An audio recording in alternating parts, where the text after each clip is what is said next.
Je parle de l'église catholique. L'église catholique est au milieu du village.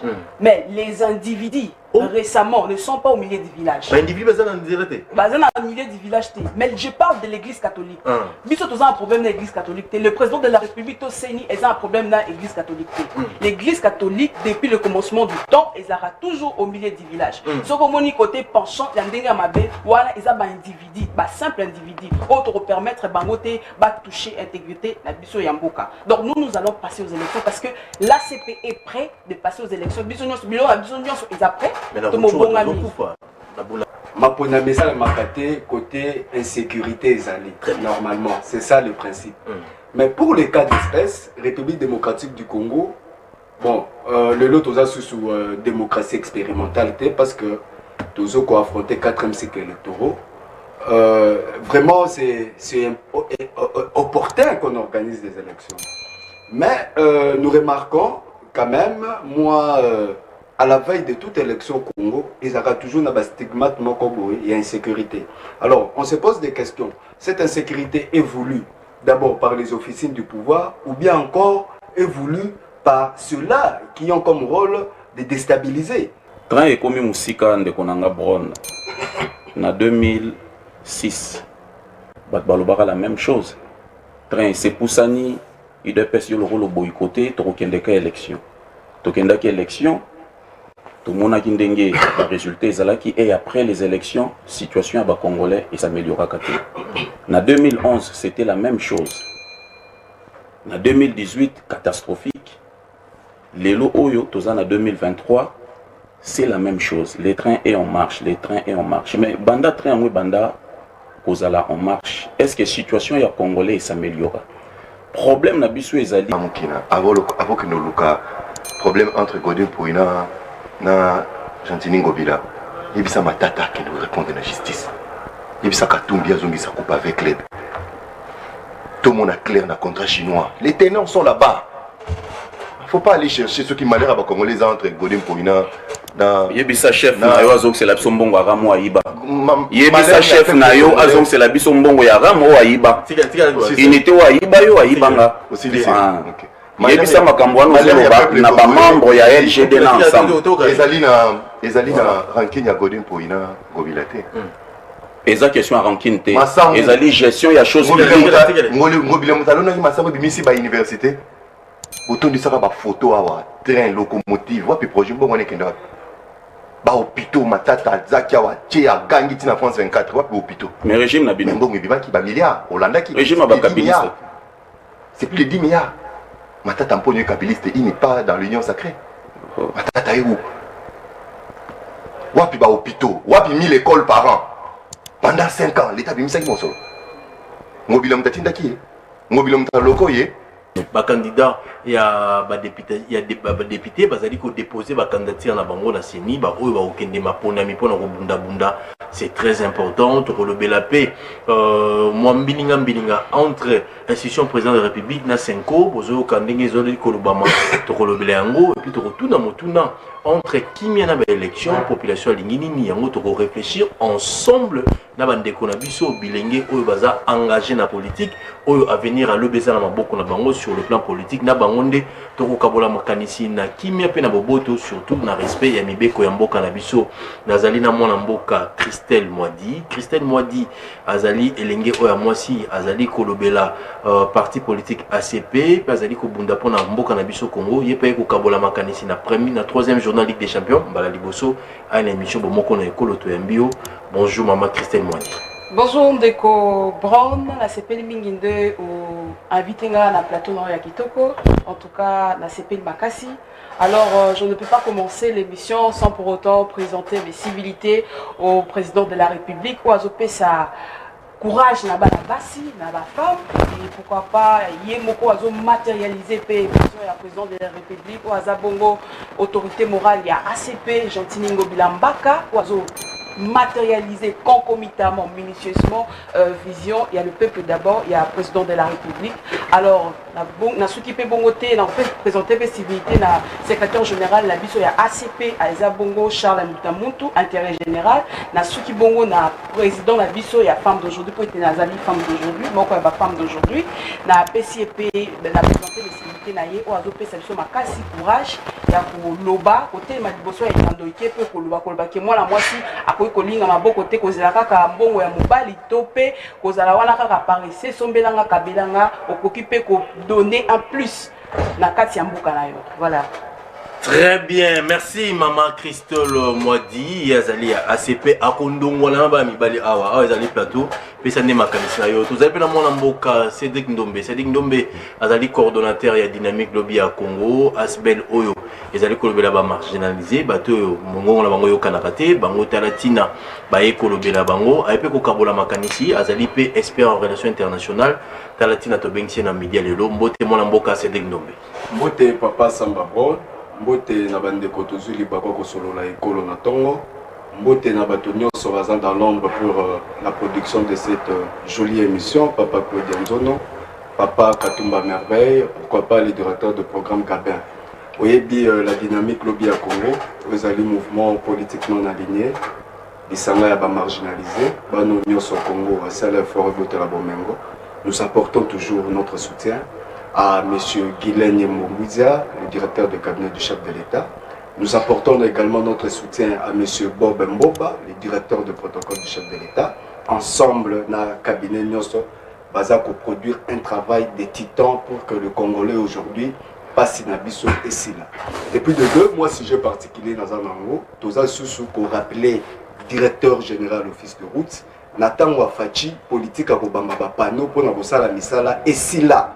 Papa Soza Koyoka ngai pendant que moi na batu fachi azo sala effort pour na bilan na ye ezala largement positif bozala ba kamikaze na yete bozala bato bokoya ko tshela ba baton na nzela na yete pour moi na batu akoya échouer soki boza ko continuer kaka na idéologie kabiliste mboka nyoso botondisi na ba panneau mais sur terrain musa zo salimate to kolandela oti na suka bana quartier Tchad o bazala commune Monga Fula ba bisinga boye Nzela oyo oye ko buka na ba tracteur et puis bazo kamwa yo d'abord na 21e siècle ko sala banzele changea oyo buki banzela bato tracteur e buki sans pour autant ko tchaka niveau de bonanga est-ce que pas ce ko ya bata tchak d'abord ba mapango bango basombe koma kotenga ko kende na mbula yo to pesa ki bango mbongo basoma mapango wana tangu siko za ko ikoma porte malheur ya Fachi Beto mwana batu ozo sala effort quand même à se pesa ba Congo zo mwana teke bolingete ya nomeyo azozela yo musala yo pesa yo musala okomi kosala effort ya koyinisa mwana batu c'est pas bon vraiment c'est pas bon bongo vraiment merci mais là yo ezala na ndako na yo ezala na bureau okomona biso na nzela message eleki c'est Cédric Ndombe tozali pe na mwana mboka Mukina zali cadre munene na SID parti cher ya mwana mboka Martin Fayulu Madidi mbote mwana mboka Mukina mbote cher ami na sepela makasi so bengisinga na émission na yo parce que les émissions sont très suivies. Mais on a un message à Mouké ou pas bas congolais. Merci. Bah remercier, bah féliciter, bah lobby continuer car on a musalo yo. Mais Mokonzamboka a senga ki na ngai pe na pesa ba congolais nyoso merci pour bah répondre qui positivement. Bon, cher ami, vous aurez les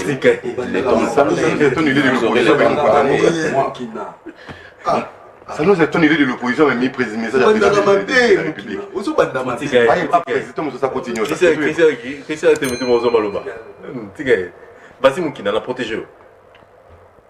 Moi, je n'aime plus participer à des émissions comme ça, hein, parce que si on commence à embrouiller, ils ont bien été. Donc, Mokonzamboka, Martin Fayulu Madidi, chef de l'État, le président de la République, légitimement élu. Dans l'élection il y a 2018 asengi nangai na pesa na ba congolais nyoso merci parce que vous répondez qui positivement na meeting oyo tota ko sala na Sainte-Thérèse to sala ki yango na bande kona biso misusu Moïse Katumbi, le président Moïse Katumbi, le président Délice Sanga, enfin le président Matata Mponyo. Boyokaki makamnini président de la République alobaki, boyokaki makamnini mfumu ya mboka alobaki, mais bobo sanate likambo mokonza alobaki na suka. soki baboyi kobongisa fichier électoral dans un cadre consensuel, tokolinga te maponami esalama na mboka. Pe tokozwa ba responsabilité na biso na maboko conformément à l'article 64 pour to bengana ndeko Chilombo akende libanda. Wana ezali mot d'ordre ya mokonzi bobosana yango te. Mais na yepe ko dénoncer makambo esalami na Kwamutu na Grand Bandundu esika wapi milice Mobondo ebomi plus de 20 personnes alors que information etambolaki l'un des généraux ya milice wana monsieur Boïka na vidéo wana baza obenge Boïka a affirmé ouvertement que bazali en contact na hiérarchie ya mboka oyo. D'ailleurs hiérarchie et promettre bango makambo ya malamu. Après fin ya opération oyo baza kosala na Kwamutu bako recruter bango pour batinda bango na partie est de la République. Moi je pensais que les services de renseignement, la police mais également l'armée bako se saisir na situation wana pour bana ko dénicher batu oyo bazali ko encourager milice Mobondo basala makambo baza ko sala na Grand Bandundu parce que balobi ke bazali en contact na ba autorité ya mboka. Mais dommage jusqu'à ce jour et le mot eza ko sala mezate vidéo wana eza sur internet mutu so ko consulter yango et salbiso passe Grand Bandundu ezaki na kimia et le mot eza la quitté mais depuis Tshisekedi ya yawa na ba camarade na ye ya Belgique tous comprendre te makamni ni komi na mboka. Très bien. Na répété musala ya liboso ya ba service de sécurité armée et la police ezali kobattre la population, kobattre la frontière ya République démocratique du Congo. Ba service de renseignement musala na bango ezali te kokangaka bato bazali contre politique ya Moïbi ya ndeko Félix Tshisekedi. Donc basala musala na bango ba mettre la main à milice Mobondo mais également na ba contact na bango au sein du pouvoir Tshisekedi. Merci Mwalamboka Mukina Yazali ya Isidé. Tozali pena Mwalamboka Christian Temeteme, analyste politique Yazali na L ya Union Sacrée, Azali ko défendre vision chef de l'État. Talati na epa ina midi lelo kokabola makanisi na biso na oto koloba lelo. Mbote Mwalamboka Christian Temeteme. Mbote Mwalamboka Bon, mbote na ba ndeko tokabola bango makanisi lelo. Mbote na équipe technique, mbote na ba kongomani nyonso bazwi libaku ya kolanda biso na midi ya lelo. Sujet particulier Nangaï, la semaine passée j'étais ici dans le cadre de la fondation Fosumana et Kamba Makana Mwalamboka Junior de Malemba et honorable Tatiana Pembe, tout ça qui constamment ko amer sur Barofélina na commune Yanjili, tout si on a qui Barofélina tout le monde qui situation ya bano na kati ya Barofélina ezala qui to côté et Simba qui Motema et honorable Tatiana et honorable Junior le Malemba. Le dimanche passé, ils ont qui anniversaire de naissance, il y a honorable Tatiana Pembe. De quoi qu'à Motema de quoi Sandoku ya Bolingo a préféré qu'il fêter à mon abana on a ya Bofele et qu'on répondre la besoin mon cause qui très capital très nécessaire pour na bana wana ko équiper ba ofelina wana nyoso na ba matela na badra kosombela bana wana nyonso bilamba baketch mapapa kosombela bango ba télévision pe ko renforcer cuisine na bango parce que même s'ils sont félins ils ont été victimes ya injustice na niveau ya ba famille ya makamdenge na ndenge tu membre de la société na biso le cardinal Monsengo nous disait à cela na ba orphelin na journée diocésaine de jeunes moko baka soki ibota e bois kibino na kati ya société bato ya mitema malamu. Très bien. Bazali oyo bakotika bino te yango wana communauté ya banjilwa na banjilwase bapesi merci mingi na honorable Junior le Malemba oyo azalaki ye moko sur place pe na honorable Tatiana mpona geste wana ya motema malamu pour ces cœurs charitables oyo ezali na bango na oyo basali mpona bana oyo ya baorphelin sika bana bakotala TV lokola bana nyonso bana na baolata mapapa baolata baketch lokola bana nyonso baolala na bacondition malamu lokola bana nyonso pe soki kaka wana te baoyo bakendaka kelasi te bana wana nyonso baozala inscrit na baécole pour que batanga lobi bazala utile na kati ya société mpona bolamu ya bana programme ya kobwaka goudron et goudron ezali déjà commandé nous attendrons livraison incessamment bon moko TV vous serez invité boya ko vivre ko palper générosité pe motema malamu ya honorable Junior le Malemba pe ya mama Tatiana Pembe pona bolamu ya bananjili. Merci bande konanga toza na plateau tozolo bela kimia to maponami na mboka na biso bozoka mingongo zali kotombwa ma basango 5 ba pesi mingongo na bango boyoka ki Martin Fayulu Madidi atombola ki mongongo na ye na disangane ya 4 leaders et puis batu pe ya majorité ba pesi pe position na bango par rapport à élection c'est ni pas pesi position par rapport à élection entre kimia na maponami ba congolais balingini ni yango to na makanisi nyonso donc réfléchir ensemble bande ko bazolanda biso parce que vous allez ba leader d'opinion ba te belé bazolanda biso vous allez koleka na mboka na biso na est vous allez koleka na mobondo vous allez koleka na Kinshasa est-ce que vraiment Clémez Ali malamu poto ki na maponami yango tala tina na sangisi nyonso la plateau réfléchir to pesa ba solution maman Christelle ndenge vous allez komona mboka na biso étant que congolaise étant que quinoise pardon est-ce que Clémez Ali malamu il y a aucune élection. Tout le cas d'abord, Kimia, tout ce qui est pour la mi-pot changer ma ramamboka na biso, bino ACP, ma cantine nini, na moment où on a katamboka. Merci Bongo Ndeko Brown, ma question Tuningai, nga en tant que citoyenne congolaise, ma kambo oyo ils ont passé na est, ils ont likambo à l'éloté, Ndeko Brown, et banda kala.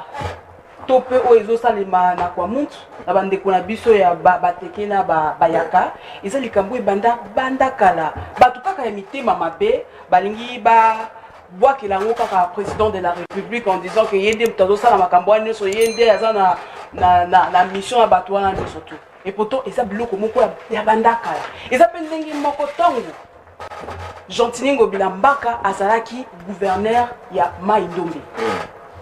Na territoire ya Yumbi banunu na batende babanda ko binda. Mais pas Ngobila be. Poka Ngobila. Bande ko la ba territoire na bango. Bazo la ba territoire ba bundi batende banunu ba bundisi batende ba bundisi ba sengena ba bundisi batobele na territoire ya Inongo na ya Yumbi.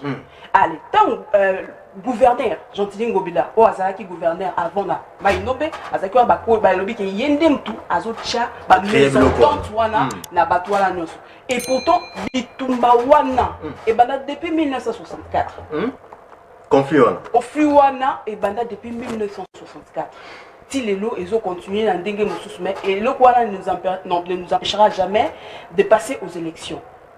Seni ezali indépendante et permettre à biso une élection biso en tant que parti prenante puis parce point de vue bon que non basé la confiance à sénité fichier électoral il faut consensus il faut demander tout solo là bon bazo mona sur keneti boy arbitre obete équipe bi balé arbitre ça pencher côté mon c'est non bango biso ACP tondimi toza ko appuyer président de la République. Et puis toujours appuyer Seni. Pourquoi? Parce que Azali indépendant. Biso tozo kota kunate. Ce qu'on lingue kota na profondeur il y a Seni, il faut appeler le porte-parole de la Seni pour expliciter en grande ligne. Mais biso toza prête. Biso bato ACP toza prête. Ezanati bato basali déjà ba bongisi ba interrogation na bon. Ba na classe ba bongisi interrogation na a bang examete. Bao bazo banga ba yebi bango moko esika nini baza ba mupe ba kosa ba mupe ba lo ba vérité ba mupe ba na confiance pété ba mupe papa esika wana c'est quoi lobby ba avec ba lobby esika wana to le bango milité pourquoi parce que bango moko ba yebi ba problème na bango bango ba yebi esika nini ba nyati esika nini bazo sa ba mupe ba za côté faible côté ba pauvre bon ba bi baza au milieu du village ba mupe bon na kolobela église catholique. Je parle de l'église catholique. L'église catholique est au milieu du village. Mais les individus récemment ne sont pas au milieu du village. Les individus sont au milieu du village. Mais je parle de l'église catholique. Biso a un problème dans l'église catholique. Le président de la République Seni a un problème dans l'église catholique. L'église catholique, depuis le commencement du temps, elle sera toujours au milieu du village. Ce que côté penchant, il y a un individu, un simple individu, autre pour permettre de toucher l'intégrité de la biso Yamboka. Donc nous allons passer aux élections parce que l'ACP est prêt de passer aux élections. Bisognos est après. Papa Brown. Papa Brown. Ah mon bunda on le met oui. Papa Brown. Toujours kayo. Na temps ya Kabila. Ba bitumba ne zala raté. À l'est du pays avec de combat. Tant bout nazo pesa coup exemple, tant Gentili Ngobila azalaki gouverneur ya Mai Ndombe. Il y a eu du dégât. Si le lobako c'est Dieu merci. Aza mwana nzambe et puis la justice na biso balbika azali maboko pamba. ni de près ni de loin à côté de Makambouana. Bango mo on a conflit na bango bazaki nango. Biso kuna tozati. Alors, et l'okouana est empêcher bisoté pour qu'il y ait une élection. Ceux qui signalent le biquet, elle est prête d'aller aux élections. Nous, ACP, nous sommes prêts d'aller aux élections et d'affronter ça. Toye biquet, biso candidat à biso, il y a présidence, Ezali, Fachi Béton, toko pesa second mandat. Parce que ACP, endimi ko pesa Fachi Béton, second mandat, parce que Azan a vision, tozo qui est une vision moko. ACP placé, Eza placé l'homme au centre de tout, et Fachi Béton, en tant que président de la République, Azali Bongo, ko pesa le peuple d'abord, la vision dans les autres qui n'ont moko biso tondimi ko accompagner. Toza te ke to luka kaka Fachi nini biso toza en opposition toyeka wana pona ko conquérir pouvoir biso to conquérir pouvoir te. Oui, nous sommes dans un parti politique, mais on a vu que le président actuel est en train de bien gérer. Il a le sens de l'altruisme et de l'abnégation. Nous allons l'accompagner. Très bien, merci. Moi, Namboka, Christelle Moadi, Azoliko, Beta, Moto, Pinabala, Mibali, Awa, Lobi, Bango, ACP, Bazali, prêt pour nous aucune élection. Certes, Mamoué, Bandaka, la pour la Bango, tout qui n'est élection. Priorité. Dans ACP, dans Lobi, Bazali déjà bien organisé pour nous élection. Tous les pénales espèrent en relation internationale. Mais c'est que nous attendons le vote sur la Marambo. C'est des indombés. Entre qui mène l'élection, ni les alliés prioritaires. Ils ont dit moto autant que la classe moulaï dans la relation internationale dans le campus, dans les bio. Tout le monde ba soda et bambo que belé bazal en boka na biso qui mes alliés koya karate. Tout ce qu'il y a 5 mois ou 4 mois ma ponami. Au qui bande de biso amu qui n'a pas vu bon ok ma ponami boité parce qu'il bazal la confiance té ya seni, bazal la confiance té basisio belé. Est-ce qu'il faut tout ça la sous-diplomatie? Est-ce qu'il faut tout yokana? Est-ce qu'il faut tout vanda? Est-ce qu'il y a des priorités? Il y a aucune élection? Ou tout maintenant nous qui met la carte en boka na biso côté la bande de relation na masisi bazali ko kufa na ruchuru ba bonde bazali à la grand bandundu. Qu'est-ce qu'il faut faire pour tous les qui met ensemble la boka na biso Congo pour être balancé sur la iyo to ke ba élection to iyo to bonne nous qui met to ko ça ni c'est ndombe et tant qu'expert en relation internationale. Bon, Papa Mopandi Sango, les deux notions sont intimement liées. Élection, kimia. Donc, ma ponamesa makate côté insécurité normalement, c'est ça le principe. Mais pour les cas d'espèce, République démocratique du Congo, bon, le lot aux sous démocratie expérimentale, parce que tous ont affronté 4e cycle électoraux. Vraiment, c'est opportun qu'on organise des élections. Mais nous remarquons quand même, moi, à la veille de toute élection au Congo, il y aura toujours un stigmate et insécurité. Alors, on se pose des questions. Cette insécurité est voulue d'abord par les officines du pouvoir ou bien encore est voulue par ceux-là qui ont comme rôle de déstabiliser même les institutions du pays. C'est là qui ont comme rôle, bon, opposition à l'élo, hein, nous sommes alignés, nous sommes un peu comme ça la diagnostic entre le pouvoir et l'opposition. Tout le monde a une nuisance ces armes à casse entre les deux. Vous comprenez? Quand bien même les coups bas sont permis en politique, mais dans le Congo, on a deux agendoki. Na moi misala mabe tout ça les forts bato akuna basimbate bato opposition donc kindoki wana je pense bien to meki ko sambela na ba stade de martyr pour na délivrer mboka mais aussi mbaka.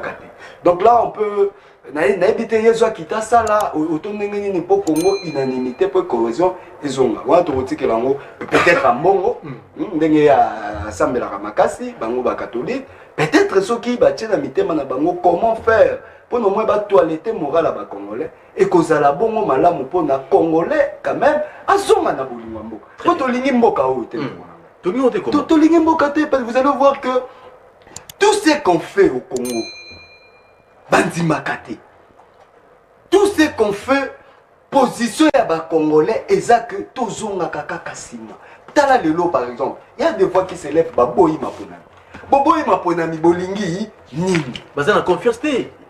Papa, tu vois au Congo, même en Afrique, ceux qui attendent ici Jésus-Christ pour la deuxième fois, il n'a pas de oh, attends, un prophète Mahomet, boye bo PCS Seni, Moutou Akondimaye Azate. Est-ce que maintenant la Seni doit céder aux caprices des politiciens? Je ne pense pas. C'est pour cela que je paraphe un peu mon ami Témété, mais qui a toujours l'habitude de dire la Seni ne co-organise pas les élections avec les partis politiques. Non. Les partis politiques, tant que partie prenante, ils ont un cadre de concertation. Il n'y a pas de dimauti qu'on lance. Parce que qui m'a dit la porte ouverte. Il y a là où les bas cloches, je pense que ça là effort va régler la technicité, parce que c'est un problème technique. Mais ce qui est au sur le problème de la récomposition du bureau, sur la cour constitutionnelle, sur la loi, là vraiment là on veut les glissements. Mais maintenant les dialogues dans ces pays, les glissements, est-ce que c'est un facteur de paix? Qu'est-ce que les glissements nous a donné comme un signal de développement? Rien. C'est pour cela encore nous au niveau de la dynamique globale. Élection na Congo, tout le monde peut connaître, belle quand même le Congo. Dans le 4e cycle électoral, comme à peu près 5 milliards de dollars. J'étais pour rien aux élections. Élection, on dirait Basalaka, Mouta Abimaka, Banzimaka yete. Attends l'élection à la commune, Bakonzimaka, comment on va mobiliser Batu, Bakoma Batu. Vous savez, élection, on va parti politique, Banzimaka organo. Et ça va l'élection. D'où, étant que politologue, nous devons aussi repenser quand même notre système politique en Afrique, particulièrement au Congo. Est-ce qu'il faut dire qu'à la canne à l'élection? Biso dynamique lobby à Congo, tu as 800 millions de dollars pour tout ça, ça, les Congolais m'assemblent. Pourquoi qu'on peut s'abuser en mode Kiziboula. Il n'y a pas Kiziboula à nos monde. Plan total et global. Pour les lots, nous allons comme Makasi. Les lots, nous avons battu. Quelle industrie congolaise pour soutenir l'économie? On va mourir avec Baroko, ça. On a climat. Balobini. On a confiance, t'es affiché le papier pour m'apprendre la transparence. Mais avec la politique, la politique, il n'y a pas la démocratie à l'église catholique. Mais moi je suis catholique. C'est bien organisé, c'est s'il vous plaît. S'il vous plaît. On a la bureaucratie, les établissements, déjà imposé tout éviter. Moi je suis catholique, bon, nous faisons le vœu de l'obéissance, quand bien même je ne suis pas clergé. Tu respectes oh, nous sommes allés, Bakitania Papa, Bakitania Santo Pételo. Donc il y a Saint-Pierre. Tu respectes vis-à-vis un peu obéissance. Mais l'église catholique, on a beaucoup de problèmes qu'on doit arranger, problème à la pédophilie, à la prêtre paille, problème où on a bien l'église pentecôtiste, comme on y a biso paille. Donc tout ça pape africain en abimate, on a beaucoup de problèmes faut na synode na nini to gérer en haut. Mais toujours gérer et puis les lots sur Jésus-Christ à zone parce que avec représentant Jésus-Christ, est-ce qu'on vit dans la vie chaude? Sans moi, il passe, parce qu'on est là-bas, il a battu. Chaque dimanche, on est là-bas, on va bonzana, il va rouler. On va y passer. On va appeler la pauvre, on va appeler la pauvre. D'accord, ça, on va être à pauvre. On a mon basangoti. On a vraiment un colis, vraiment un basango. On va pauvre. Ils sont propres, ils mangent bien. Bon, ben, il passe, peut-être que battu à Bisso Batapas. Si on Bisso passe, il y a Bisso, tout le monde comment on a solution. Parce que moi, on a battu à poser ma jalon. Très bien. Moi, je a bombardé l'article sur la notion qui gratuit enseignement. Dans 20 ans, nous pour réclamation, Martin, il faut le fondé. Il y a le ok, ma pour l'amitié, ceux qui ont une concession, c'est l'amitié. Eh, Fayulu n'a aucun qu'à dire. Au moins, il y a un domba à boire ici. Fayulu a un bon patika, Katumbi. Ce qu'on peut pas ça va congolais, Azolinga qui a posé la papa qui dit Mama Kambwata Yomoko. Alors, pas machine à voter, à quelle machine à voter n'est-ce pas? Alors, il peut qu'à président Eli. 4 ans ou 5 ans, après ça bilan. Donc, versatilité, Fayulu n'a pas Kolanda et sous-souté. Ma bézara, ne connaît rien, il a mis Moukina. Ma bézara peut-être que. À sombriser, à venir dans le pour faire moi dans Zambie. Oui, moi on a aussi ça casse les États-Unis. Il a la candidature, à la bouteille naïe, à la maramébélé, à ce qui c'est mec et tout. Présent va faire ébélé, mais basta. Mais moi qui n'a au hasard. N'habitez sur les Kindombas. Kindombas, c'est moi qui est pour des intérêts mesquins, on veut sacrifier la démocratie. C'est ça les maratés. Merci. Donc, tant qu'on a raté dans ma partie, Malobano, ça fait comme Maloko l'évangile, moi j'aime ces vieux-là. Mais depuis qu'on a mon comment. Donc, Boulunga Boulunga, nous comprendre, à comme le rôle à Caméléon coûte bien. Merci. L'opposition, n'a pas boy. En tout cas, c'est pas la beauté de la guerre. Merci Moukina. Dimanche, vous allez qui s'intéresse, vous savez qui va congoler, vous pouvez un message de Bino. Est-ce qu'il y a un climat qui est déjà mon papa? Il y a 5 motos qui est ma ponami. Bah, que belé déjà baza pour ma ponami. Mais Bino, vous avez mon gongo, vous lui êtes bloqué ma ponami. Il faut te vendre, vous avez la confiance à fichier électoral. Il faut vous signer consensus, vous avez la confiance à cour constitutionnelle. Vous lui êtes, il faut vous vendre. Est-ce qu'il y a un moment où et puis, ça m'a pu attendre mon gongo, bah, bipé, bah, ça n'a moins confiance, vous avez élection à la transparence. Est-ce que vous avez que vous avez la cima parce que train déjà comme Moussika et tel 5 mois pour ami mon amboka Mokina train ekomi musika ndeko nanga Bron na 2006 bato balobaka la même chose. Train sepusani UDPS yo loko lo boycotté tokendeka élection. Tokendaki élection tomonaki ndenge ba résultat ezalaki et après les élections situation ya congolais et s'amélioraka te. Na 2011 c'était la même chose. Na 2018 catastrophique.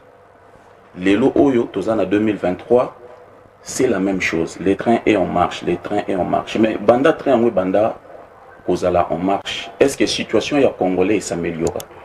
Problème na biso ezali ba konzio ba kobima après ba élection ezala ba konzio yo baza ko travailler to ba ko travailler réellement pour l'intérêt ya peuple congolais. Très bien. Moi j'ai l'impression que bato belé baza ko bosana motif exposé des motifs ya constitution.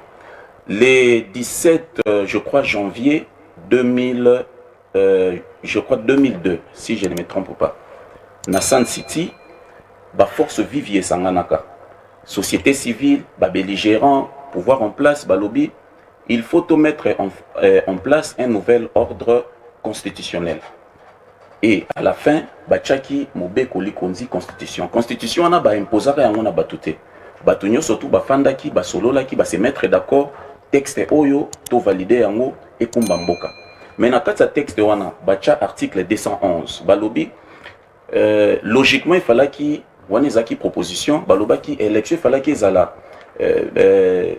ministère ya intérieur nde ça sera ba élection batu misusu baboya ki balobi non Kabila zana pouvoir to oya koya après Kabila banda ko manipuler ministère ya intérieur bayokani bango nyonso basala commission électorale nationale indépendante CENI mais balobi commission électorale nationale wana CENI il faut et organisaka ba élection.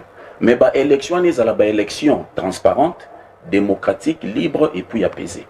Tant que balobi il y a transparence, balobi ni. Balobi en fait constitue un gars lobanin. Makambo o seni a kosala. Ezala makambo aza ko bombate. Parce que seni a organisé ba élection pour la population et puis pour la partie prenante. OK? Maintenant, la transparence wana, il faut évanda na 3 piliers. Pilier à liboso ezali loi électorale. Loi électorale est qui favoriser candidat mon côté. Pilier à mi balé ezali indépendance il y a organisme oyo ezako organiser ma ponami donc CENI. CENI est pour kozala na maboko ya mutu mon côté, ni pouvoir, ni majorité, ni société civile. Et pour ce faire et pour y arriver balobi na loi portant organisation et fonctionnement de la CENI, d'ailleurs la nouvelle loi électorale balobi bureau ya CENI il faut ezala constituer na pouvoir en place ezala constituer pe na batoyo bazo participer na pouvoir te. OK? Maintenant CENI o toza ko mona lelo ezali à sens unique ezali monocolore bato bazana CENI ezaka ka batoyo bazali en lien direct ou indirect na monsieur Tshisekedi.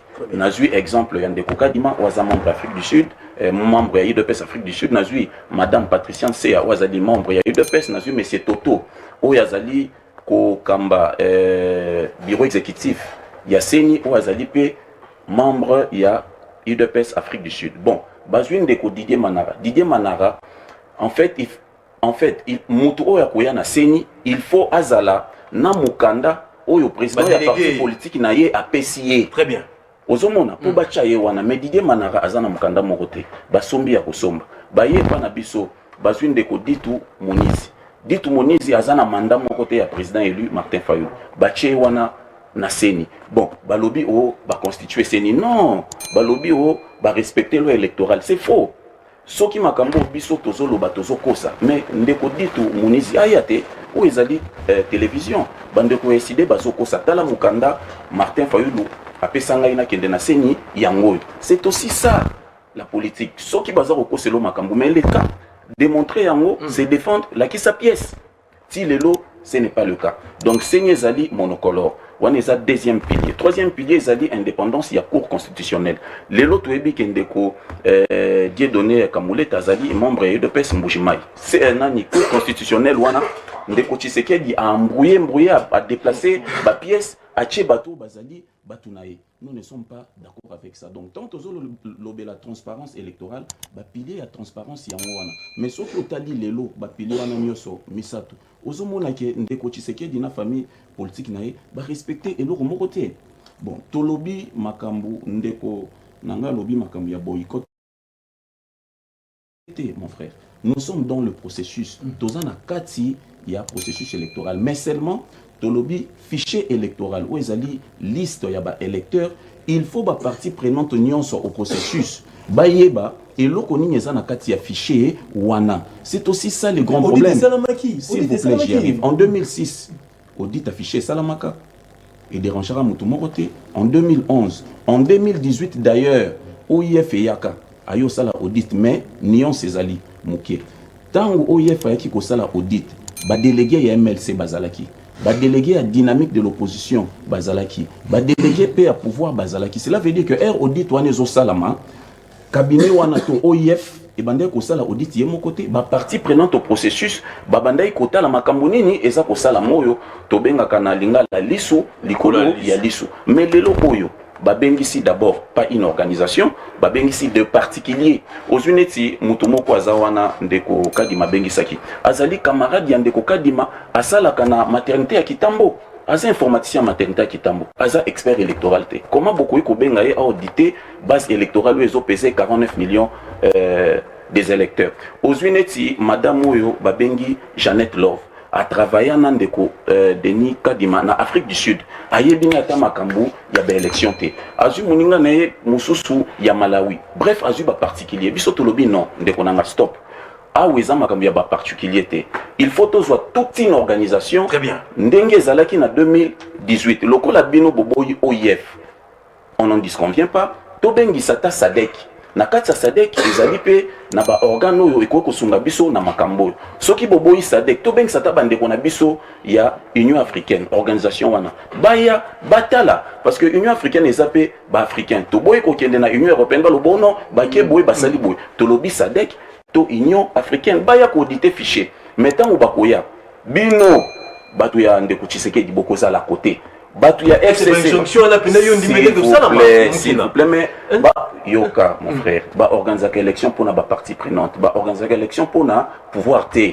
Oyoki mama ya c'est pas lobby, biso toza déjà prêt pour na maponami. Je comprends parce que objectif il y a des nika de mezzanine. À ça c'est déjà fiché naé. À Kaboli déjà ba député. Au moni lelo s'il vous plaît. Au débordé vous avez 3 minutes. Oui bi que basali fichier wana Denis Kadima à ça Kaboli déjà ba député. Stratégie na bango ezani ba se fragmenté. Ba créer ba parti belé mallette. Chaque parti faut avoir plus ou moins 2 à 3 députés. Plus bah député, il y a UDPS pour créer une majorité écrasante, plus ou moins 350 députés. Voilà pourquoi mon Mama Zoloba, Makambu Yasseni est albisoté. Pourquoi? Parce que président il y a parti naïe. Est-ce qu'il y a Ndeko? Oui, au lobby, Makambu Yasseni, s'il vous plaît, maman. Vous allez répondre. Vous allez répondre. Vous avez un stylo écrivé. Vous allez répondre, madame. À lobby, Makambu Yasseni est albisoté. Pourquoi? C'est tout à fait normal. Au Yébi que président naïe, il y a parti politique naïe, Monsieur Ngobi. Alors, ça a CP dans stade de martyr. Quelques temps après, plus de 500 000 $. Et Bunga, nani, non, mais ils ont emmagasiné l'argent pour chuter. Pour chuter. Au Yébi que Makambozo sa manamboko ezope sa biso passe. Et puis maman lobby et swinga makasi. Comment yo ozo gérer la chose publique?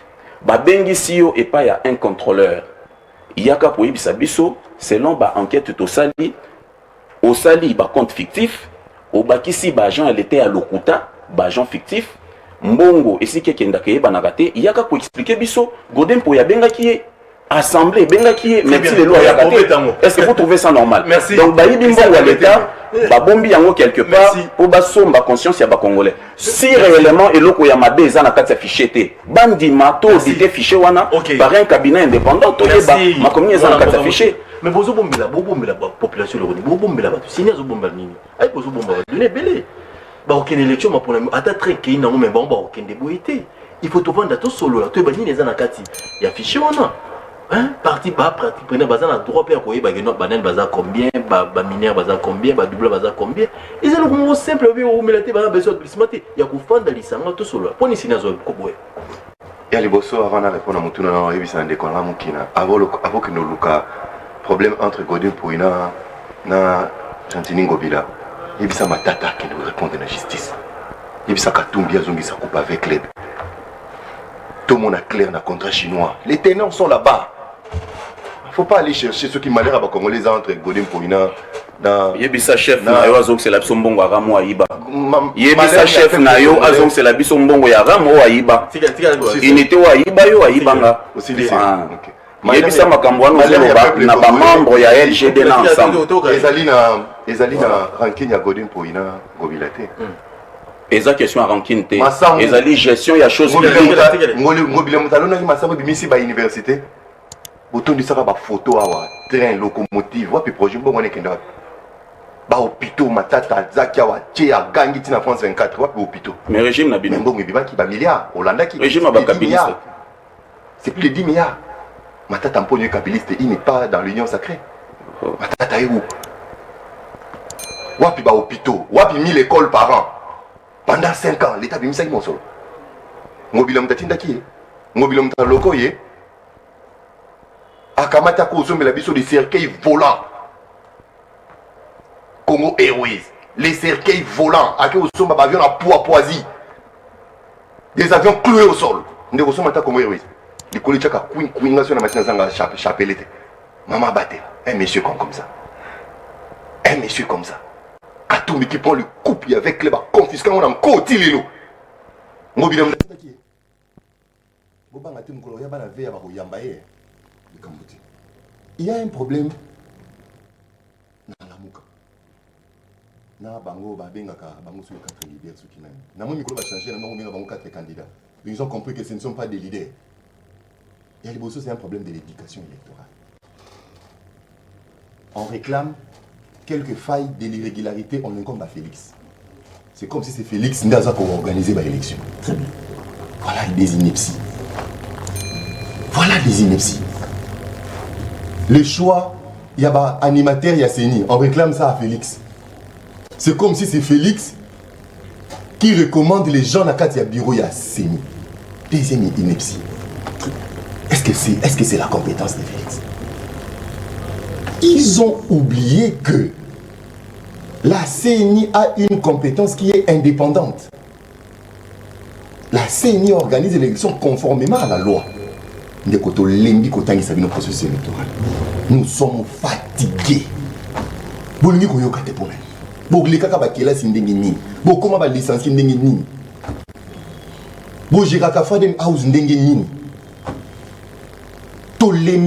Tolembi ngai penza na lembi kotangisa bino mamba processus électoral nasi nazoyi mokano soki na ye émission botinga mamba processus électoral na passé parole na musu na lobate tolembi peuple ngai eba fichier électoral audit de fichier audit interne ezali légalité légalité. Nous retrouvons cela dans la sociologie électorale de notre pays qui voudrait que malheureusement qui a commencé à compétence, il y a audit, il y a fichier électoral, il y a compétence unique, il y a CNI. Yemoko. Ce qui a scellé cette opération, il y a un enrôlement. Ako élagué, doublant, na ba mineur. Oyo kaka audit, il y a fichier électoral, il y a bakamati nda kwa sozo, comme ba beti le kofi, oité. Je suis content, Zokoma. Zokoma. Pour ma la simu, vous m'appelez les sous-soutés, pour tout limbi. Audit, il y a fichier électoral, il y a ako élagué, ba mineur. Collègue doublant Abou Pia. Abou Pia. Est-ce qu'il faut que vous ayez un processus d'abord, ils ont des compétences kaka yaseni. État li Tshisekedi. Vous l'avez affiché par Tshisekedi. Tshisekedi a affiché bon baron de la présidence. Ils ont des compétences uniques yaseni. Mais dans la sociologie électorale dans notre pays, na ba cycle où il est c'est ni Azaki Kobenga, d'autres experts externes baya kosa la contre-expertise na oyo yemoko azali. Une confusion magistrale ba confondre audit affiché électoral la transparence na mapono.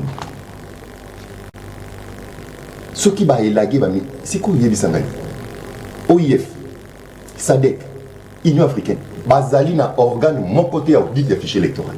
Exacté. Il procède comment? Basalaka appel n'a pas expert externe, libre d'ailleurs. N'a pas expert indépendant, c'est ça les termes qui conviennent. Basalaka appel n'a pas expert indépendant. Kadima salaki yango. Asali appel n'a pas expert indépendant. Maman Oyazo Benga on a bien aidé l'autre. Maman n'a pour ton information Azalaki vice-présidente il y a commission électorale il y a Lord d'ici. Aïe biété, aïe biété le côté. Yo suis comme ma tata le président en Afrique du Sud on a membre ma pono. Alors comment il faut mesurer connaissance au moment dans la matière des élections? Camarade de Kadima, oui, Kadima c'est un expert électoral à vrai. Les grands experts électoraux en Afrique, ce sont des amis de Kadima.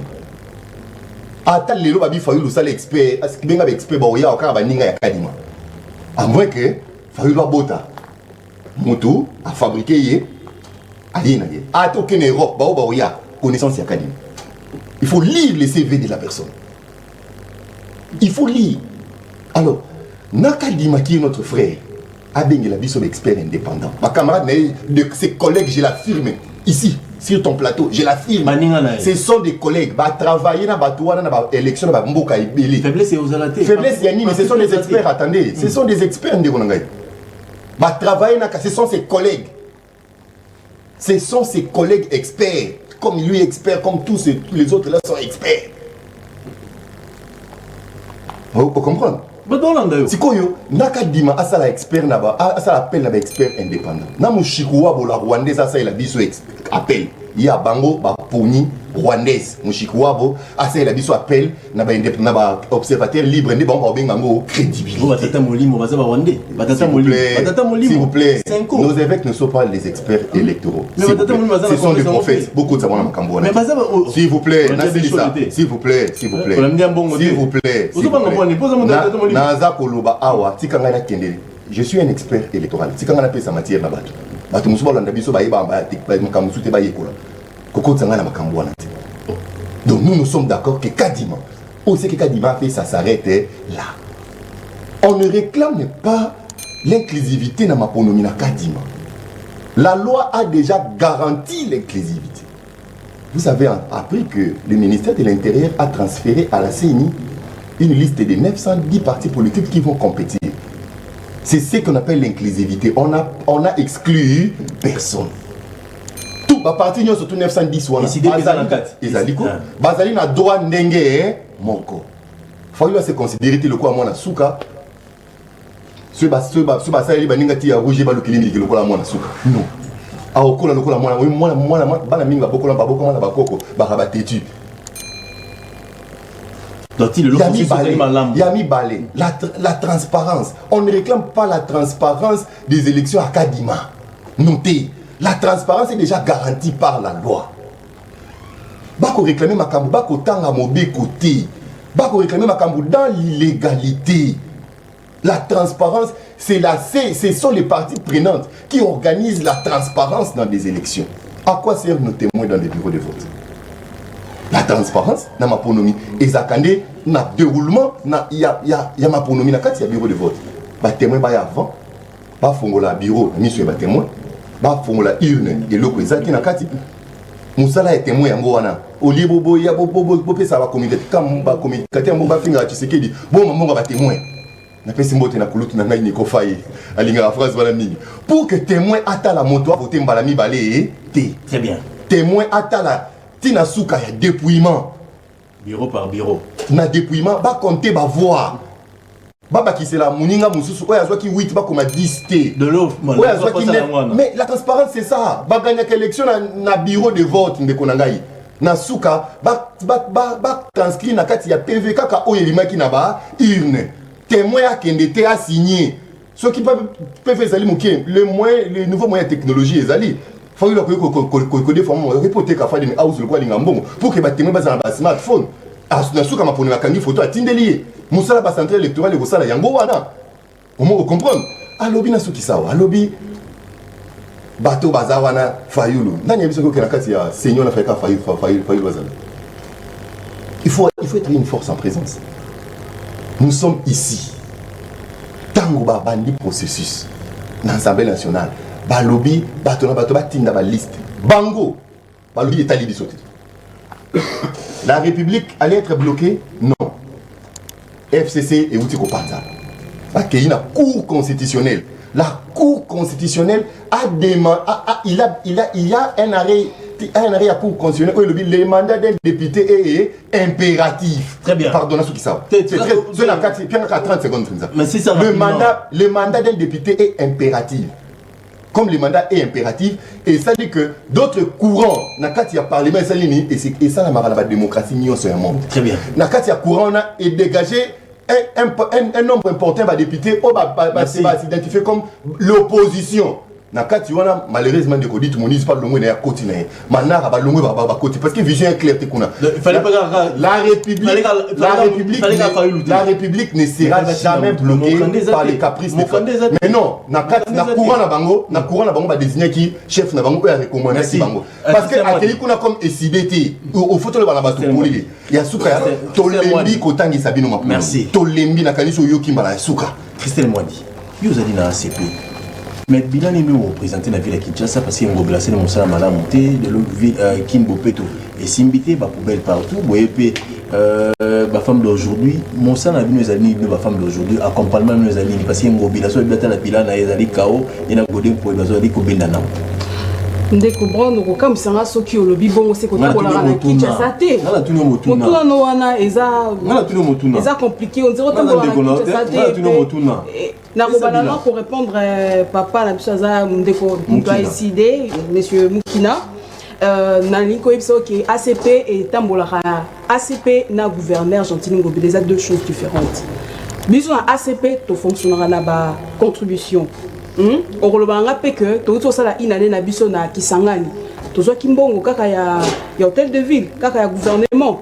Donc bato à Paris bayaki bato nyonso bautaki bisika nyonso na ba province différente bayaki to sangana ki na kati ya Kisangani la province ya Chopo pour na célébrer inane ya ACP na rolobaki et ça n'a pas si papa bon pour na actuellement ba opposant baza sous-souté. Oh Fayulu azate Moïse Katumbi Matata Pogno.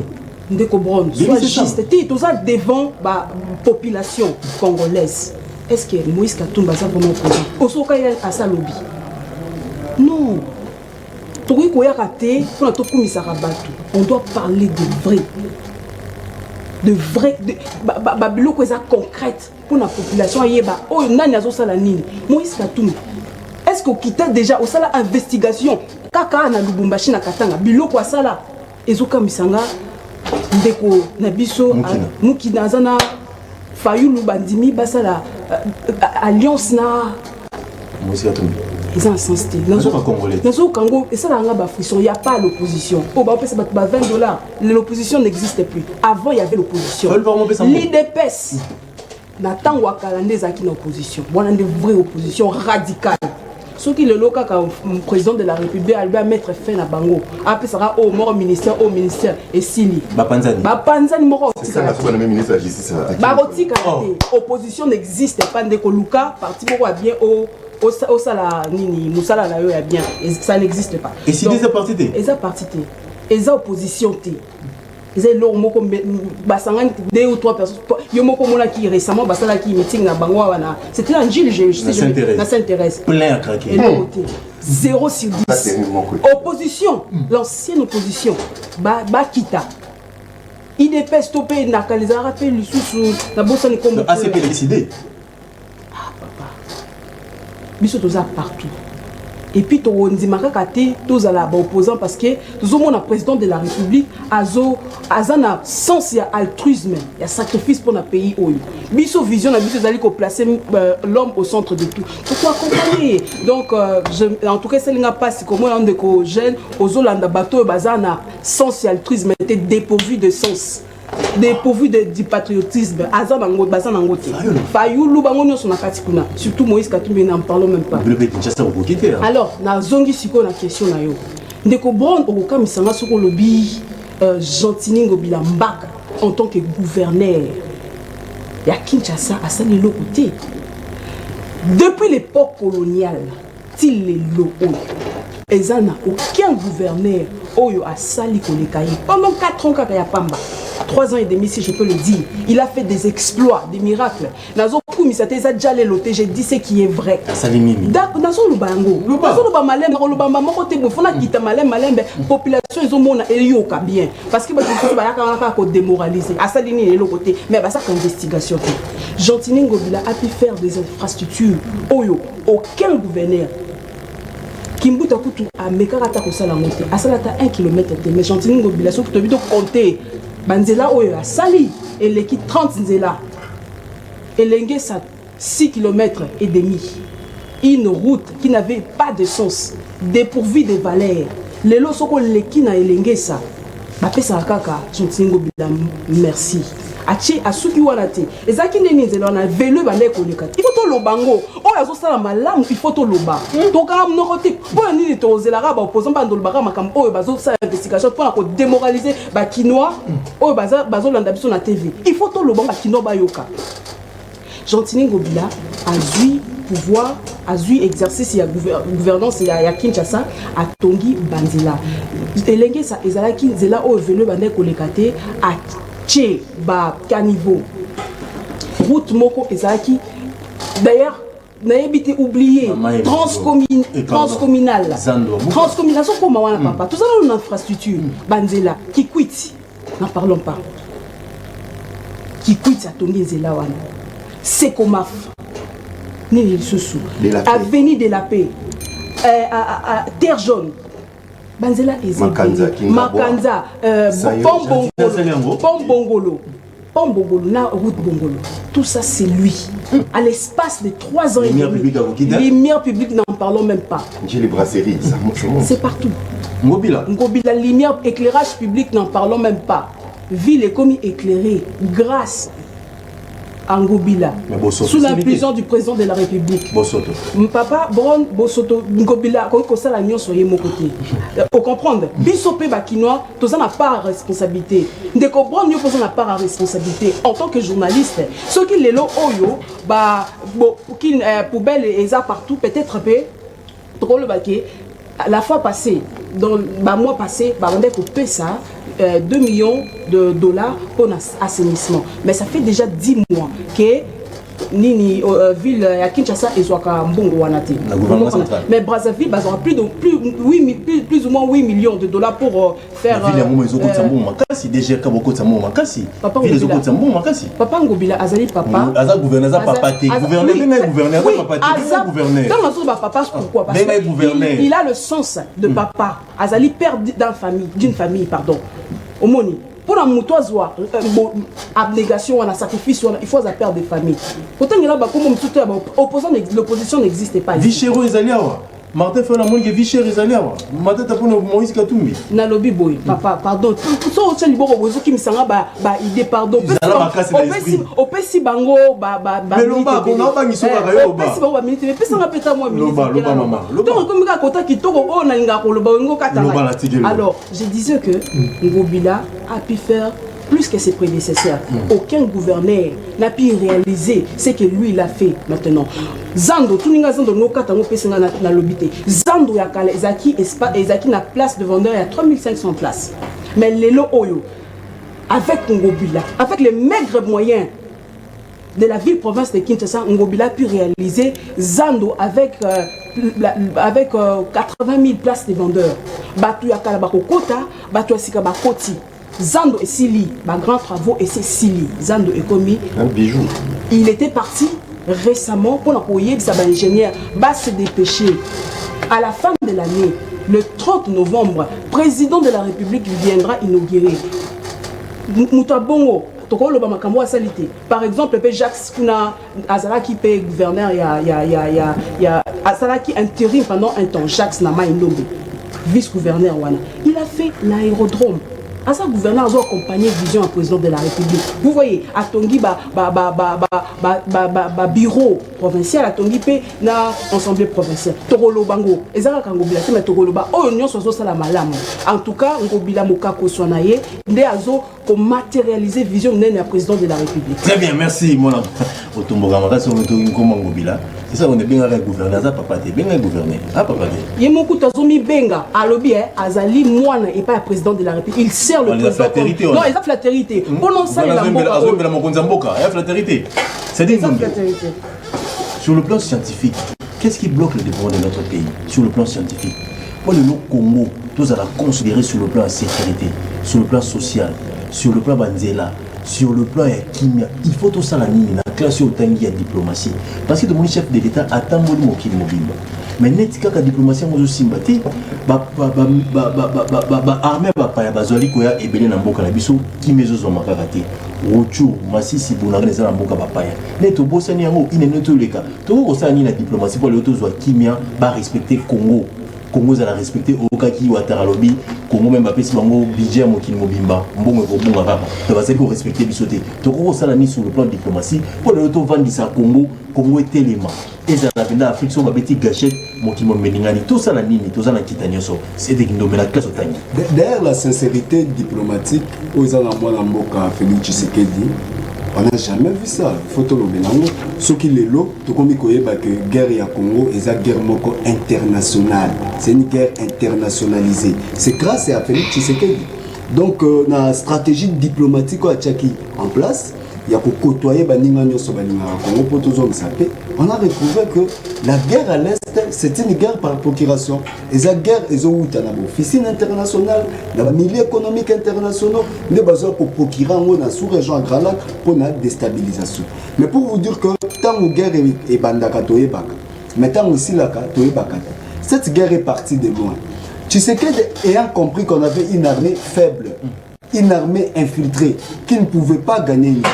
Donc la solution était, soit la diplomatie donne la réponse à cette crise militaro-diplomatique, mais on a vu quand même que la diplomatie est au Kendeka à Malamouté. Soit diversifier les partenariats militaires pour que tout mettre paix, stabilité dans mon école. Yango moni ndeko Tshisekedi ya bengi bato EAC va jouer franc jeté à quel qu'on soit partenaire vrai.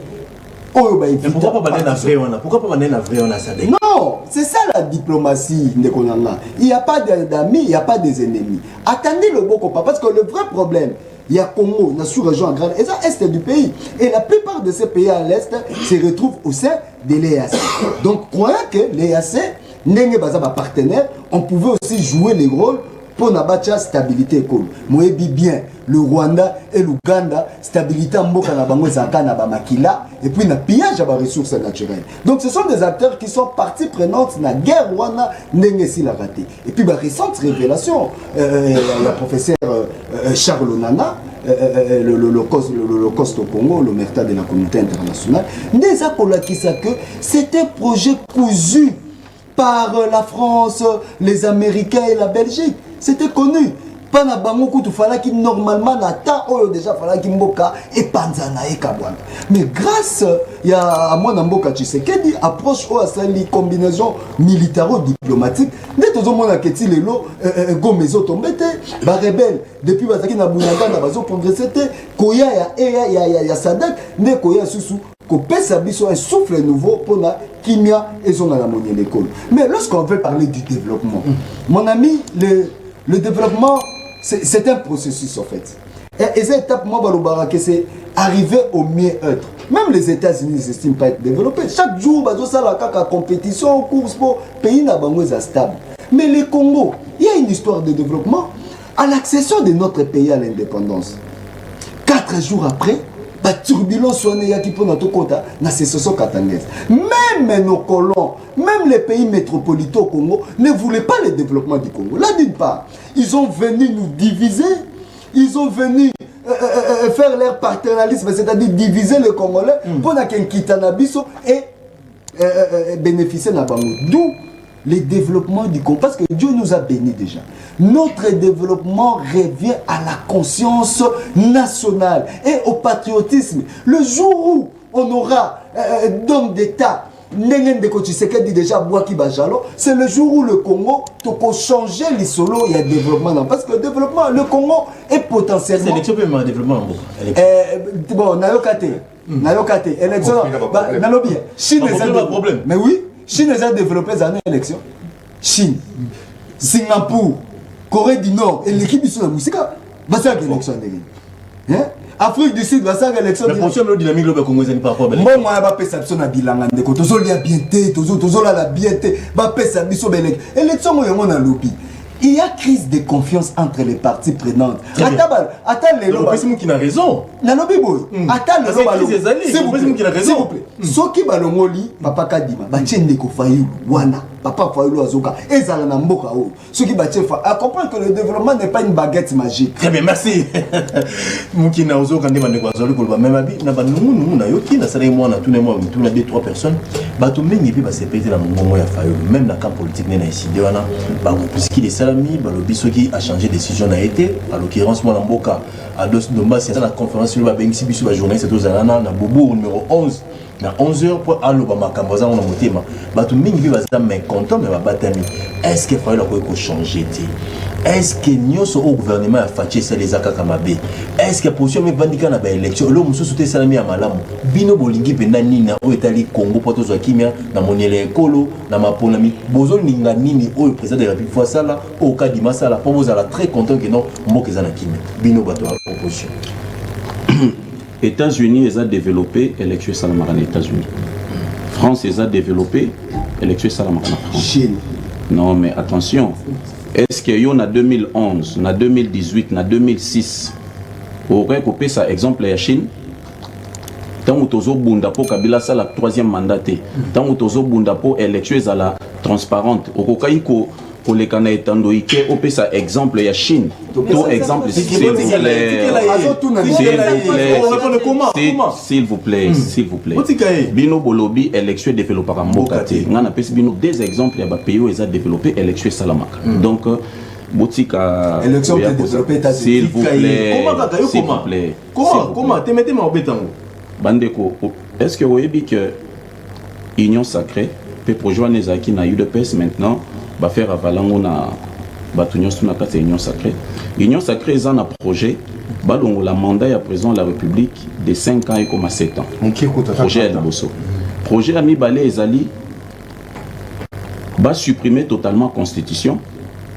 Tshisekedi a dit à la président à vie. Waneza na Congo na RDC. Exact. Wanezali projet politique bazanango. Mais ce qu'on dit peut-être 7 ans, deuxième mandat. Oyoki ndekonanga walobi oui Batouana Bazali, ba camarade Yakadima.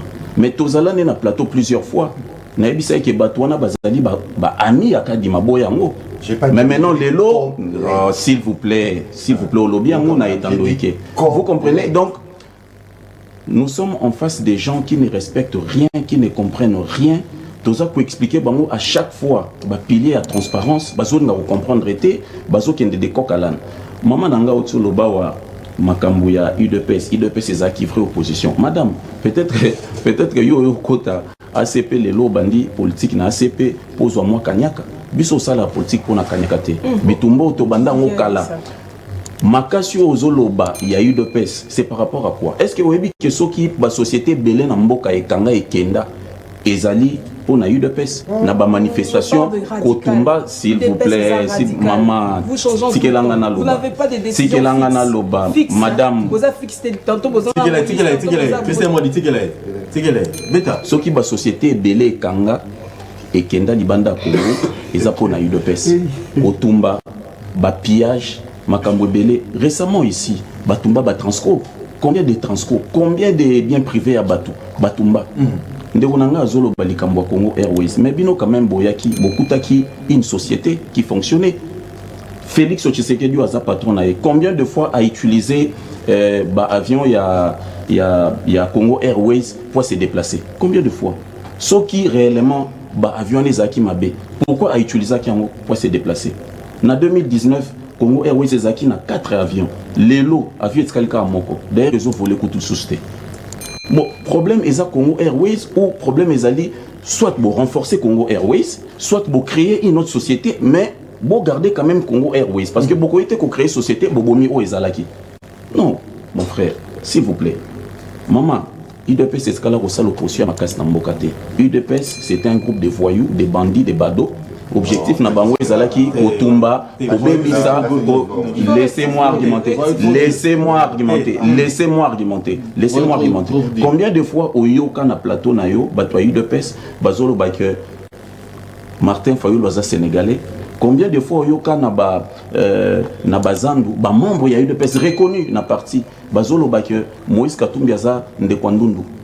Combien de fois sur internet baza ko finga Adam Bombole. Ça, ce ne sont pas de voyous. Résidence, il y a confrère Nabino, Jean-Marie Kassamba. Batumba ou pas banane. Et pas batoyi de peste. C'est pas identifié, non, s'il vous plaît, s'il vous plaît. S'il vous plaît, s'il vous plaît, Oyebi, au moins, problème, Nabino, et ça que Bolingi sous-souté ko Bunda pour Makambo et Téléma. Parce que à l'époque, il y a Kabila, la presse faisait réellement son métier. Elle dénonçait, elle disait des choses. Mais les lots oyo, bah menacer bino, laissez-moi argumenter. Les lots oyo, bah menacer bino, boza stigmatisé. Mais maintenant, beaucoup de moins peur, il y a Olobama Kamundenge ezali. Maman, est-ce que vous avez que en réalité, le gouverneur Chantini Ngobila, en réalité, il ne fallait pas aller sous son fonction. Parce que le ministre des Finances Naël Lelo a déposé à démissionner. Pourquoi? Parce que IGF a ça qui enquête a trouvé que Azo géré Malamouté, Mbongo l'État et Bunga. Est-ce que ministre et Finance a coquille ministre et Finance a coquille composé par acte sans pour autant gouverneur Aïba.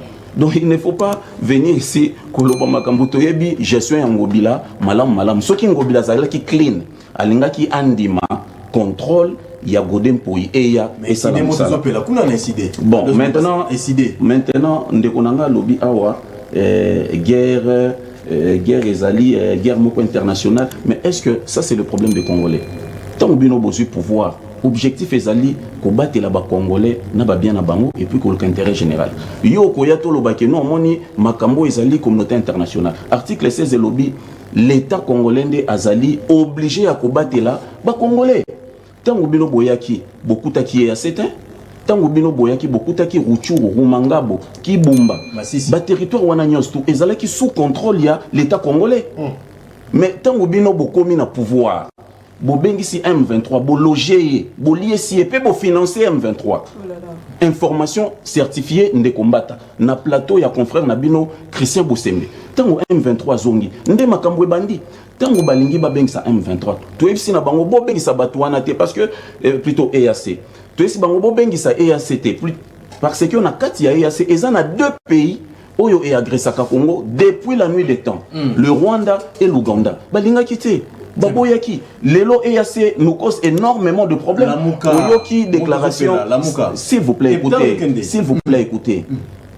Un homme politique, mission est de défendre Congo pour le Belamakambo Congo.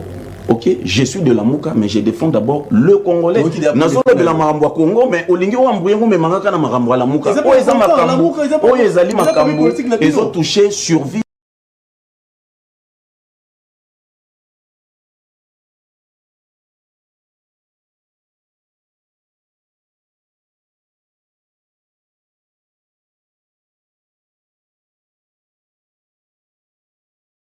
Le exagéré naba président yaba mboka mususu mais bande wana biso awa bazo trouver un normal baya ko défendre régime mususu basa au manière ozwa parole à Rolobakeno il faut un deuxième mandat mais mandat ya mibale il faut total résultat oyo et kobimana mandat à liboso bon pour chuter pour chuter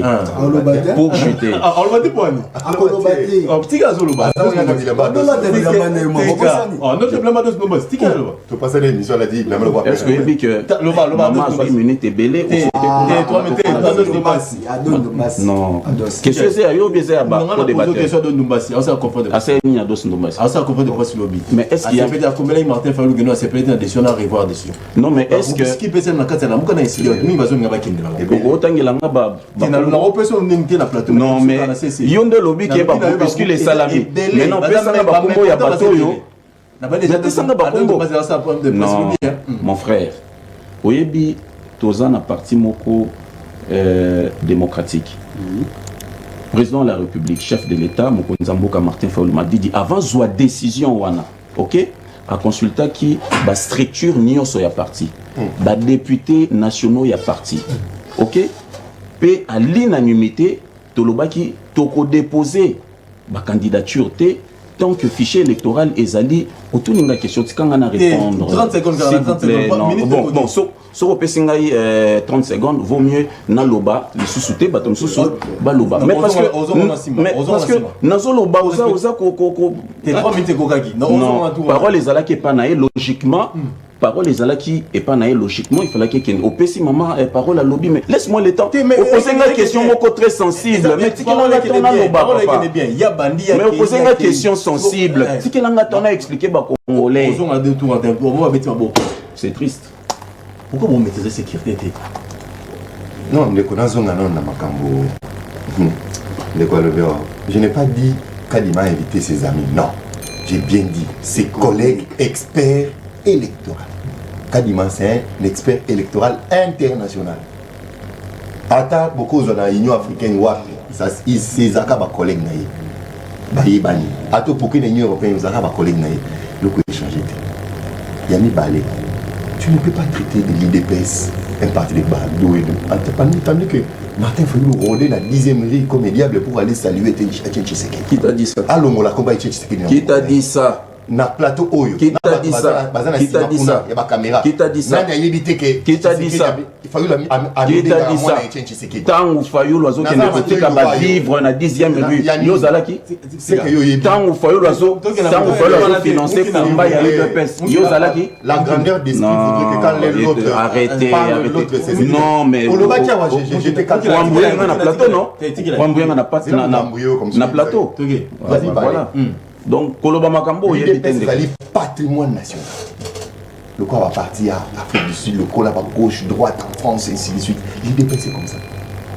Fayulu se réclame fils de Etienne Tshisekedi. Il s'est dit Tshisekediste. Il est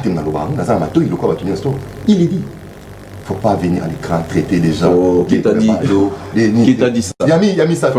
Jamais pour le bazar. Entreprise comment? Entreprise a mis ça, tu es pour l'IDPS. Oui, l'histoire, il y a Zarianisation. Je t'apprends sur ces plateaux. À éviter. C'était pas du fait, il y a Etienne Tshisekedi. Les élections n'ont pas développé la France. Macron Dazawana, il n'a rien à faire. Tout est là. Moussa n'est qu'au au combat balabal. Ah, biso crise pour la macronomie. La France crise pour la loi sur la fin de vie, la fin de la carrière d'une personne, sur la retraite. Regardez un peu. D'abord, comme il y a souka. Biso to logano makamba pa il y a nini tout. Non. Tout c'est kabilo quoi. Tshisekedi va créer ma partie délai. Mais bilo plus vite. Tout c'est gagné l'élection. Pourquoi encore peuple. Ceux qui Union sacrée a créé 400 partis, vous créez 800, qui vous interdit? Qui vous interdit? Parce que c'est ça la politique pour vous. Mais oui, le multipartisme, le nombre de partis n'est pas limité, monsieur. Ceux qui sont créés 800, vous créez 2000, qui vous a interdit? En créé parti mon année. Azada Kana, Prince Mpenga, de Congo, président Mbote Sekozal. Na Kulutu Nanga Niko Mayengele, Bandi Bakansi va gagner. J'étais à Sainte-Thérèse. Je dénonce ici les militants de Lamouka Boagressa qui, un de nos membres, Steve Chitenge, Pascal Ataki, Polo, Maman Tatiana Pembe de Sainte-Thérèse. Nous dénonçons cela. Je cite bien son nom. Steve Chitenge a été menacé dans militant à Lamouka, la station Sainte-Thérèse, Pascal Ataki, Polo, il y a Fondation Tosungana, Maman Tatiana Pembe. Je dénonce cela. C'est là qui me piaka. Mpiaka. Na leki wana à 16h. Oui que Sainte-Thérèse a plusieurs terrains. Mais côté ba pour dire attaque terrain mon corps. Et puis on a quitté. Et puis botika komi maraba mineur. To ko élection na bilani ni biso. Na ba non oh non binga ngombolo mbisa mai bakanga ke na mukila te. Les gentils ngobila. Allez voir les routes en Ngiri à Kasavu. Boum. Allez voir Matete Nji. Allez voir des routes. Allez voir des routes. T'allez là quoi Tongi wana Zandwana. Mais ça zaka tu ndiko zana Congo te. Vous voulez quoi? Mama Yemo. Allez voir les immeubles sortis la terre ya Mama Yemo. Allez voir cette rénovation. Il faut voir ce qui est fait dans le projet à 145 territoires. Allez voir. Mais Ekeli Bousso, mon cher. Allez voir ce qui est fait dans Mama Yemo. Allez voir aujourd'hui, les militaires touchent combien? Ils touchaient combien? Les enseignants, la gratuité de l'enseignement. Allez voir Makamego Bima dans 145 territoires. Il est là, nous avons une loi de programmation militaire. C'est pour la première fois, budget à 16 milliards. Mboke outi na crise, ainsi de suite. Makamba bila botika pour bozongo. Pe boyebi yango. Bo combattre. Bato ba promettre qu'il y a insécurité na mboka. Ceux qui Félix c'est le quoi Félix a gagné, pays aux insécurisés. Nani? La mukate. Na PPRD. La mukate. Ngai na index à bango insécurité à bandu. Je l'index na damuka. Nga na index à bango. Pour bango tout ça la vidéo. Les pays sera insécurisé. Bango. La muka. La bango insécurité. C'est eux. C'est eux. Il y a brassage, na mixage. Bali na bango. Bali na bango. Bato brassage na mixage. Bato côte saka ba rwandais. Il y a un général rwandais à Nomaya. Caporal na Rwanda a nommé général sur ordonnance présidentielle. Mais les vrais problèmes contre-signé par un des sociétés en Abango. Est-ce que pas si à Congo beaucoup de gens cherchent ce qu'il y a des ans à plateau? Même dans le gérer, non. Il doit gérer. En 5 ans, à l'obia va bien. À l'obia le mot va bien. Nous sommes en politique. Ceux qui sont au pouvoir, il y a parti politique qui ont conservé pour pouvoir le plus longtemps possible. Moi, on ne va pas modifier la constitution, on va changer la constitution. Parce que cette constitution ne répond plus aux besoins réels. Il y a évolution, il y a démocratie dans un état normal. Très bien. Cette constitution, nous allons changer cette constitution. Mboka Lokwa Congo, en 5 ans, malgré la bonne foi, il y a Félix Tshisekedi, malgré l'Union sociale, et au monde en a été parce que tant ils allaient, à Koutana, il y a 2 ans, il y a Covid, où le monde entier est allé à l'arrêt. Il a bien travaillé pendant 3 ans avec les crises financières, avec la banque américaine. Vous voyez que la banque américaine, les banques qui vendent ici, l'économie à monde, va revoir taux directeur à 5 à 2 reprises. Biso va pays malade, on ne pouvait pas résister. Mais bateau bati Kimboka à genoux. Maman et mon bagna ou ma malade va vendre. Le peuple a retenu, il faut payer sa seconde mandat à Félix. Biso au l'écoute il y a 17 ans, Ngaï, data mon compte. Bateau Biso bateau to comme député en 2023 ah wow. Biso to comme sa mandat président à 25 ans. Très bien. Il nous faut papa ata au commis n'a pas beaucoup basé la élection terre. Vous savez observer. Dans de grandes puissances du monde, vous allez trouver que les pays monarques évoluent mieux que nous les pays démocratiques. Très bien, merci. Christian Temete menacé pour la plateau parce que nous avons la vérité. Vous allez go défendre Mokonzi Mboka. Bilan de mise à positive. Félix a comme président pour assurer sa passe ignoso. Ça, on n'a pas dit. Merci. Mais Oyo à Sali, c'est beaucoup plus mieux. Puis on a répondu comment Félix a commandé 27 bateaux de pêche. Et nous avons débarcadère. Ils ont eu d'ici décembre. Biso Tosombi va avion à proposité. On n'a pas acheté les avions de cercueil. On a commandé 3 avions pimpants neufs. Na Brésil, ils ont eu en décembre 2023. Il doit être informé. Il doit être informé. La population, na moment où la population atidini to zana bazikisi za déjà pembeni awa to sala nini bino la muka makantine meza nini bino 4 leaders bosangani bozo kantani ko na mboka na biso Congo na moment où le bana suka pe ça message à la population après c'est digne ndombe après maman ta aussi c'est monsieur population il faut ala mukana kanda ala la nakanda.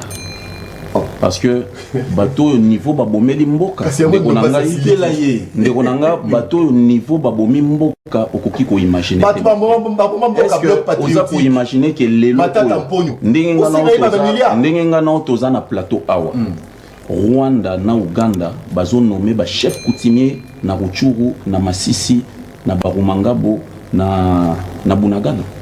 Est-ce que vous pouvez imaginer ça? Mais pendant que Rwanda a nommé chef coutumier, Félix Tshisekedi a fêté 60 ans d'âge. A mis la champagne. A lia Mupenda Soso calmement. Vous trouvez ça normal? Pendant que Mboka Ezo Kende, mon frère, Soko Zune Tsiruchuru, ils allaient mounene koleka Hong Kong, koleka île Maurice. Donc, veut dire que Rwanda na Uganda, bazubi son Mboka.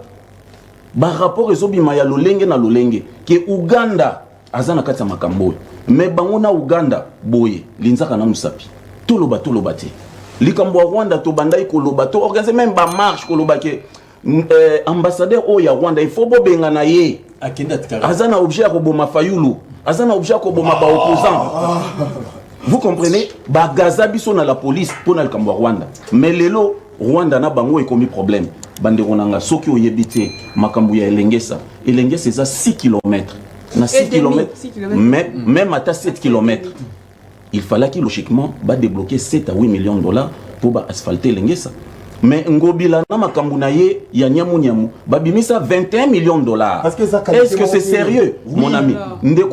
Ndeko oyo oyoki alobi awa makambu ya komema mandat na 7 ans na 10 ans. C'est ça makambu toza ko boya. Soki boboyi ba élection boye ba ke bo vendre sous na mboko yote to ko benga na bino bo kende boye ba ke révolution populaire eza ko se préparer bo kende naza ko ebisa bino bo kende bo mata bo kita population se préparer en conséquence. Soki fichier électoral les a audité to ko benga na Tshisekedi na batu na ye. C'est ça notre position. On ne change pas de position. C'est ça notre position. Babokilo n'est pas pourquoi vous avez élection? Pourquoi vous avez élection? Bondi Mato audité fiché. Bondi Mato audité fiché. C'est pas votre droit. Mais Bondi Mato. Mais pourquoi la nuit des temps on auditait le fichier? Pourquoi la nuit des temps on auditait le fichier? Pourquoi la nuit des temps on auditait le fichier? Pourquoi vous avez peur? Pourquoi vous avez peur d'auditer le fichier ensemble? Mais mettez-vous à poche noire. On audite le fichier. Quel argent? Quel argent? Quel argent? Pour votre information, qui co aligné par candidat sans que tu aies d'abord un franc na série. La nouvelle loi électorale est lobby 50% il y a par candidat ceux qui basent par femme pour foutre au santé na série. Vous ne savez pas ça? Bukina, tu as l'air sérieux mais très agité. Non mais yo katinga maloba non? Yo katinga maloba. En tout cas lobela projet na bino soki ya zibula soki nini. Tu as l'air sérieux mais très agité. Non mais yo mutoza agité. Yo katinga maloba plusieurs fois mon frère. En tout cas, il y a que les dénominateurs communs au Tozana Congo. Tout s'est préparé na Maponameza Koya le 20 décembre. Biso dynamique à Congo, on fait foi à la CENI, on fait foi à la technicité de Papa Kadima. Donc le 20 décembre, Papa Kadima, bon CDT na caprice, il y a pas politicien. Surtout il y a la Mouka Elle Fayoulou. Pour elle Mouzitou, baza moi bien. El Fayoulou, ce sont des radicalistes. Mouzit Ouazana Union Sacrée. Mouzit Ouazana Union Sacrée. Mouzit Ouazana Rwanda Azali partenaire Nabino. Non, Rwanda Azali partenaire Nabino. En tout cas, c'est pour dire Rwanda Azali partenaire le 20 décembre, Bissonioso na Maponami. Et puis de deux, nazo lancé Kakambela, nos fils de route. DG, il y a aussi Sanzela Bana Tchad. Sinon, comment on a biso Nanzela na yo. Allez, maman, t'as honoré aussi de ces émissions. Merci beaucoup. Nego, Yamba Kinga na émission na yo, ya Kitoko, na Moni, na biso opposition, il souffre. Tout dans la résistance, madame. Pas dans l'opposition. Pas de sens de patriotisme. Alors, biso tosenga kaka na population quinoise en particulier puis Congo mouvement en général tous à la derrière Fachi Béton et ça na mutu moko te lelo oyo azana sens ya altruisme na abnégation lokola Fachi Béton na mboka na biso oyo alala kate oyo animbaka te pour na mboka na biso ezala kimia bakoma baloba ki oui il y aura gratuité d'enseignement mais tout monde en mettant où yaye a commis na exercice à pouvoir na ye a sali yango tout monde yango pe eza na mission en tout cas na kosenga bato nyonso bolanda opposition n'existe pas. Dieu merci, opposition existe à l'issue-souté, population quinoise, Congo Mobimba, tous à la derrière, Fachi Béton, tout peut ça second mandat, parce que ça a joué en haut. La femme d'aujourd'hui, Bazali, Bato, Bazan, la Katia ACP, au Bazo soutenir vision, il y a Gentilin Gobila, vision, il y a Kilbo Peto. Merci, merci Cédine Dombe, la CP, comme on le sous le lot. Christian Témédon, Moni, Moukina. Moni, c'est Ding Dombe. Ah, c'est qu'à Fayoulou,